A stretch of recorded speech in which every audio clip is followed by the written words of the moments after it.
I feel like shit today. The house is crammed full of people for the holidays. It's the worst time of the year for allergies. I'm in recovery from 2 consecutive tonal removal surgeries. I'm sore everywhere. And the feeling that people overhype anything that happens to resemble above average art keeps growing on me. It seems like in the last few years, the mass standard for what makes art good has gotten drastically weaker. The biggest example of this I've noticed recently is in television. Coming off of groundbreaking hits like Better Call Saul, Succession, Snowfall, Slippin' Jimmy, and Barry, I don't think there were any expectations that this year could outdo the previous, but we still had some heavy hitters dropping. Early in the year, we have The Boys and The Bear returning after the most beloved seasons yet. House of the Dragon having more Twitter hype around it than when Kim Kardashian got her 4th nose job, and Fallout premiering to near record-breaking numbers. And later in the year, we have the highly anticipated Penguin and Arcane seasons. Looks like another great year of television in the bag, right? If you were to go off of critic ratings, the amount of money each show raked in, you'd be totally right. I bet if you go on any critic site right now, you'd find overwhelming support for each and every one of these shows. However, I'm here to tell you they're all wrong. The Boys Season 4 turned into a pathetic shell of its former self, failing to realize that Seasons 1 through 3 weren't only popular for their gore and political parody, but also their good writing and passionate storytelling. House of the Dragon Season 2 not only drags out every already uninteresting plot point way too damn long, but also fails to write a cohesive story with halfway believable dialogue. He never stopped loving your mother, you know. He was very fond of me, and I of him, but she was the vision that sustained him. No, it's not in slow motion. They actually take this long to say their lines. His love for her that kept him resolute in his choice of her. The Bear Season 3 overplays its hand hard, trying way too much and way too little all at the same time, resulting in succeeding at barely any of it. And Fallout...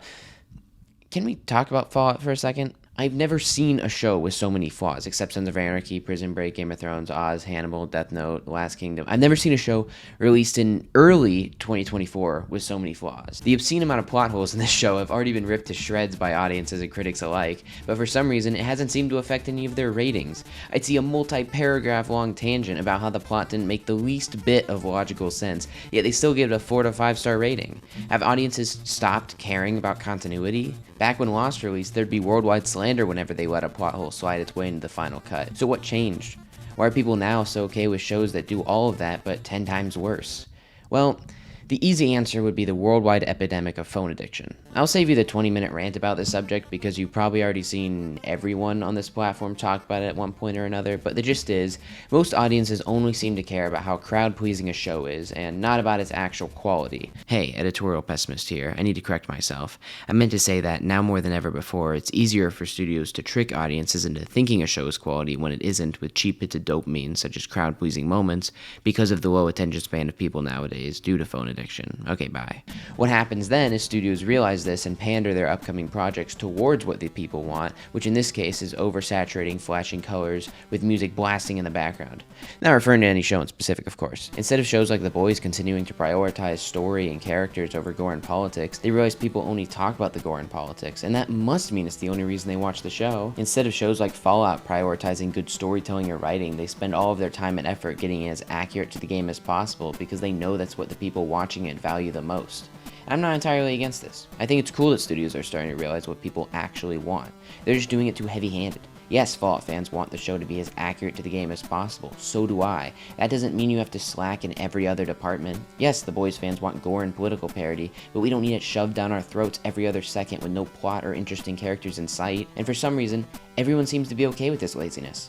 Fallout's one of the biggest hits of the year. The Boys Season 4 is somewhat criticized, but still retains high overall ratings and fan approval. Arcane Season 2 is talked about like it was made by the second coming of Jesus Christ, for Christ's sake. I feel like I'm going to catch some shit for disliking Arcane Season 2, so let me explain myself. I've been anticipating the second season of Arcane for 3 years. I adored Season 1, had some of my favorite characters ever, character to be specific, some of the best animation in television, and it was just a general joy to watch. I remember being blown away by the massive scope they were able to deliver on while synchronously giving us the story of 2 estranged sisters trying to find a way to deal with their trauma. And Season 2 ruins all of that. Their scope gets too big. They try to shove too much into a 9-episode season and it ends up feeling like a fever dream by the time you're finished. I remember thinking, how did we get here? How did the show devolve so much to the point where the best they could deliver on was an episode that had almost nothing to do with the rest of the season entirely? And it still gets all the praise in the world because it managed to capture the standard of above averageness that audiences are so keen to adore. But what do you mean this show isn't good? There are oversaturated colors flashing on my screen, aren't there? Just because there's well animated action scenes and constant attempts to pull at your heartstrings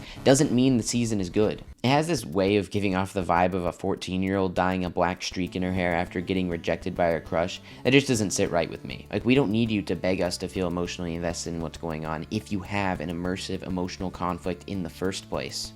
Emotion will come naturally if the conflict is good enough. The only reason I could see them trying so hard to get us in our feels is that they know they don't have any conflict worth being emotionally invested in, and the only way they can invest us in it is to pander to our heartstrings by blasting melodramatic music while animating the characters sobbing on the ground. Too often does it feel like the show is begging us as an audience to cry instead of naturally making us. Season 1 definitely had a bit of this, but it felt like the emotions they were trying to convey were fleshed out well enough to where I didn't really care. All studios see when lazily crafted shows like this get the praise they do is success, and then they work to repeat that success. That's why we've got multiple more League of Legends shows in the works that are most definitely going to be just as, if not more, lazily written than their counterpart's second season.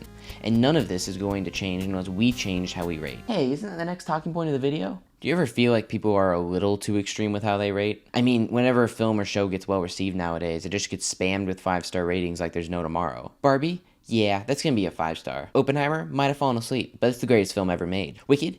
Haven't seen it, but the trailer was really cool, so 5-star. Usually I'd see this as nothing but harmless bandwagon hype, and in the cases of the films I just listed, that's exactly what it is. But it becomes a real problem when it happens for things like Arcane and House of the Dragon Season 2, when the bandwagoners are supporting genuine cop-out art. What lessons do studios learn when their cop-out bullshit gets overwhelming support? Refusing to criticize a brand you like isn't being positive like so many people unfortunately believe it is. The most truly positive and passionate fan bases are ones that are willing to call out the brand they love on their bullshit because they know it'll make the thing they love even better in the end. The other problem I've noticed with ratings recently is how one-sided they've all become. I see way too many people hating on entire genres while only having seen a few films from them. This has been known to happen constantly with animation and its for kids stigma, but it's common with any genre really. I met people who don't even bother with shows grounded in reality like Better Call Saul because they watch TV for an escape from their own life. Even though shows like Better Call Saul are just as much fiction as any fantasy show, having taste in media is awesome and really important. It wouldn't be art if it wasn't at least somewhat up to interpretation. Some people don't like animation, some people don't like shows grounded in reality, and that's perfectly okay. I'm simply suggesting that we should all give genres a fair shot before deciding it's not for us. So many times have I thought I didn't like a genre of music or film only for it to become one of my favorites ever after seriously giving it a shot. I was one of the people who thought animation was for little babies until I saw my favorite piece of art ever, The Tale of the Princess Kaguya. This isn't just for genres either. I'll see people acting like specific directors are objectively horrible because they didn't like one of their movies. Same goes for performances. An actor has one average to bad performance and suddenly they have no talent. I can name several actors who have had more than one bad performance yet are still some of the best working actors today. Talent and art should not be judged in groups. No artist or piece of art is exactly alike, and in my opinion, that means you should judge them on what they attempt to achieve in themselves, not on what something or someone did better. To make it simple, you don't criticize a painter for what they paint, you criticize them for how they paint it. I'm not asking you to rate everything the same as I do. If that were the case, art would be really boring. Some of the most captivating conversations I've had were over disagreements. Some of the best friends I've made were over disagreements. But those positive outcomes only occur when the person disagreeing with me stands on logical grounds. All I'm asking of you is to try to be more open to alternate opinions. Maybe next time you hear a supposedly crazy take, you can try to hear them out. And if they end up being as dumb as you thought they were, you never have to think about them again. Personal biases are always going to come into play. I just prefer to try to limit mine as much as possible. I think we all loosened our biases a bit, TV as a whole would prosper. Maybe if Arcane or any of the other shows I talked about were met with less approval and more criticism, the studios would be more careful to dot the I's in their upcoming projects. Or maybe they wouldn't. I have no way of knowing. Do I think TV is doomed forever? No. I'm sure we'll get another golden age eventually. I'm just worried about the lack of incentive on the studio's part to actually make that happen anytime soon. But who knows? The Penguin was pretty good. Severance Season 2 is next year. Maybe we'll get a resurgence sooner than we thought. I don't really know how to end this video, so yeah. I do want to address the elephant in the room though. I am the last person uploading onto YouTube. I don't know why everyone else stopped. Anyway, since I'm the only one left, you might as well like and subscribe.